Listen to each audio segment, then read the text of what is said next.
Crystal says, hey, Ben, what would you say is the best evidence for God? What gives you a reason to believe? Thanks for all you do. My husband and I listen to your show every day and discuss it together. We're big fans. So I'm writing a book on this. The best evidence for God, as I have said on the show before, and as I say in Debate with Sam Harris, which I think is going to, he'll be putting that out pretty soon if he hasn't already. The basic idea is that if you believe in free will, if you believe in human reason, if you believe in our capacity to understand the universe, if you believe in a predictable universe with laws that govern it, if you believe we do not live in a chaotic universe without meaning, if you believe that you can derive aught from is, then you need to believe in a divine creator. Okay, and that's not an argument for the Bible, but that is an argument for God, right? That's the Aristotelian argument for God, is that there is a rationale behind everything. If you believe there's a rationale behind everything, then you believe in God. And if you believe, as Aquinas did, that rationale is purely actual, right? Here's sort of the argument that Aristotle makes. The argument that Aristotle makes for the unmoved mover is not that everything has a cause and therefore there's God, because then leftists and atheists just say, well, does God have a cause also, right? The idea is that everything that you see in front of you at one point was another thing that was actualized, right? There's that something has potential, and there's the potential and the actual, right? Like this piece of paper right here, this has the potential to be ash, but it requires fire in order to make it ash. Now, fire itself also had a potential at one point, right? It was a match, and it was a piece of wood, or it was a rough surface. So it had the potential to be fire, but it was not fire. So in order for something to become actual, in order for potential to be actualized, it has to be acted upon by something that is either fully actual or something that is a combination of the actual with its own potential. The idea here would be that there is something that lies behind everything that is purely actual, right? It is actuality itself. It is the most actual thing. And this thing cannot be material, because if it were material, then it would have potential for change, right? It doesn't have potential for change, therefore it is purely actual. And that pure actuality also is all-knowing, because anything that exists has to come from a place of capacity for being actualized. And so it's the unactualized actualizer is the way that God would be put. If you want to read a good book about proofs of God, then Edward Fazer is a book I've recommended on the show. He has 5 proofs for the existence of God, quite a good book, and I recommend you check it out. Good Christmas read, actually. I would recommend that you check that out. Again, I think what it comes down to in the end is you either believe there's a purpose and meaning in human life or you don't. If you don't, you may end up an atheist. If you do, you're going to end up at God no matter how you slice it. And any attempts to avoid that, which is the debate I had with Sam Harris, any attempts to avoid that conclusion are bound to fall short. Right. Now, it's interesting to bring up the religiosity, the conversion to orthodoxy for your family, because I think there's a prevailing ethos that religious people are a little stupider or naive or unthoughtful or intentionally unthoughtful. In my own experience, I find people who are not educated or necessarily intelligent can be quite religious. And I've found that people who are extraordinarily intelligent or educated can be quite religious and often are.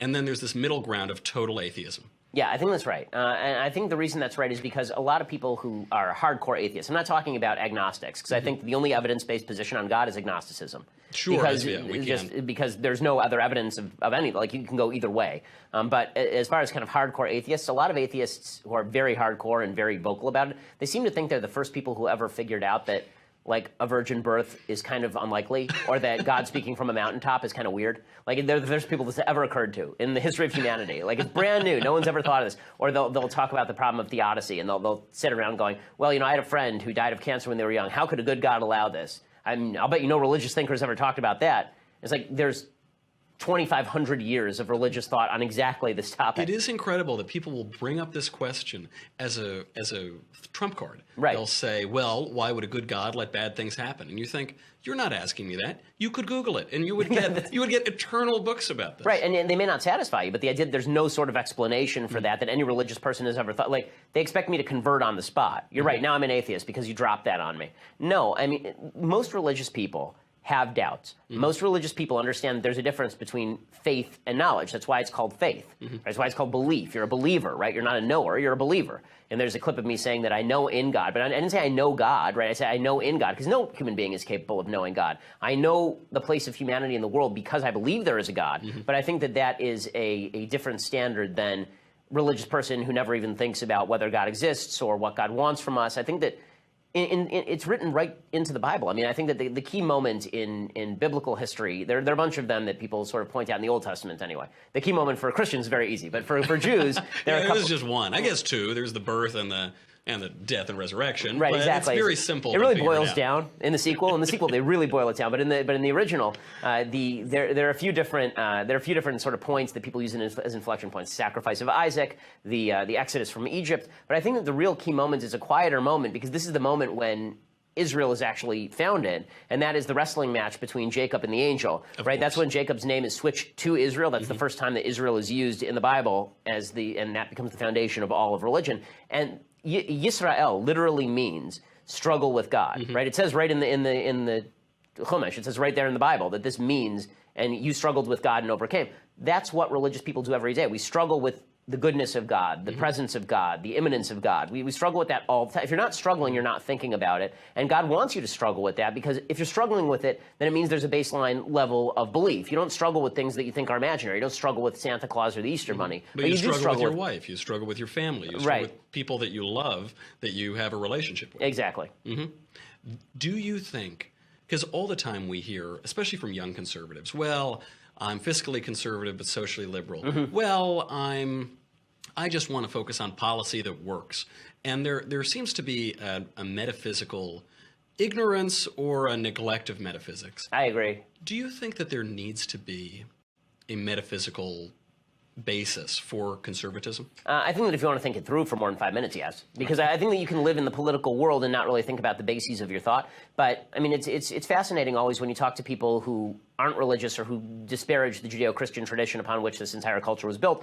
And they'll use Judeo-Christian terms, right? They'll use Judeo-Christian definitions of good and evil. They'll use Judeo-Christian notions of rights that don't exist in the absence of Judeo-Christian culture, right? They don't exist anywhere else on planet Earth for all time. Right. And the idea that you haven't really thought these things through, it's dangerous. I mean, every political philosophy is based on a certain conception of human nature and humanity's place in the world and human value more than anything else. I mean, the foundational statement for all of Western civilization is the very beginning of Genesis, that God is made in man, that man is made in God's image. Right. Once you do that, you can talk about the value of man, the rights of man, what is man put here to do. But if you don't believe any of that, if you just believe that man is sort of a random assemblage of atoms that happened along, because the universe is random and there are lots of iterations of it, then I find a hard time making the moral argument against, for example, things like slavery or abortion or tyranny or murder even. I mean, like...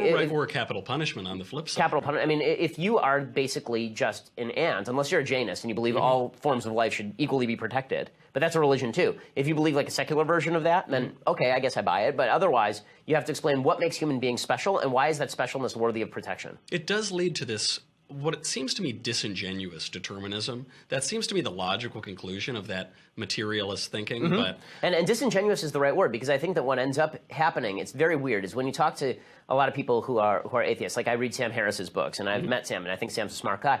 And when I read what Sam has to say, a lot of what he has to say is based on just an assumption of free will. There's an assumption that you can choose otherwise, that you are in control of your own life, and that you should live a moral life, that he has constructed for you his version of what morality looks like. Alan Dershowitz sort of has a similar model. And the problem is, where are you getting this free will stuff in a materialistic universe in which you're just a random assemblage of atoms? Like, where is this free will coming from?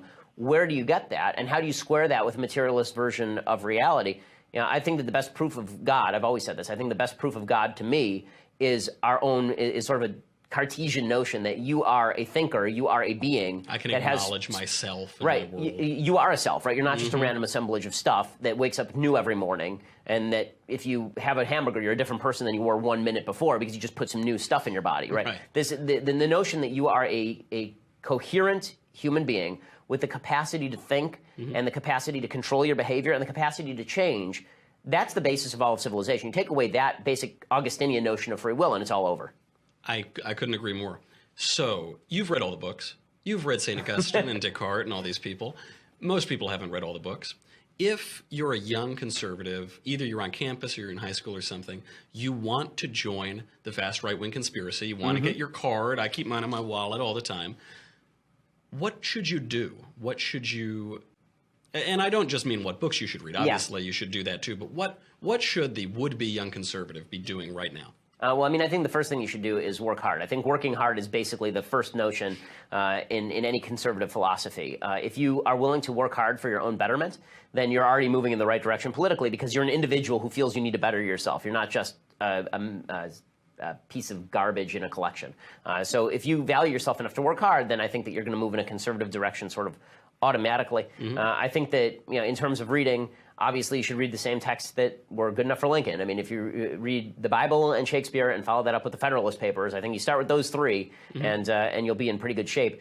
A root respect for Western civilization lies at the core of conservative philosophy, which is why there is something we want to conserve and something the left wants to tear down. So if you have a respect for these institutions of Western civilization and you say, yes, they were flawed, and yes, it's our goal to perfect them and make sure that the original aspirations are fulfilled generation over generation, improved over time, then we can make purer what we were given. But that's not quite the same thing as what the left is saying, which is that what we were given is garbage, and if we just discard that, we can build something brand new. I mean, just wait till I get my hands on it. I'm going to do great. Yeah, exactly. The last couple centuries, as someone said to me on Sunday night, the last couple centuries have been very poor proof of the idea that secular humanism has a great record in remaking man in a positive direction. Like that argument would have swung a lot better in 1788, right? Absolutely Before true. the French Revolution, it works a lot better.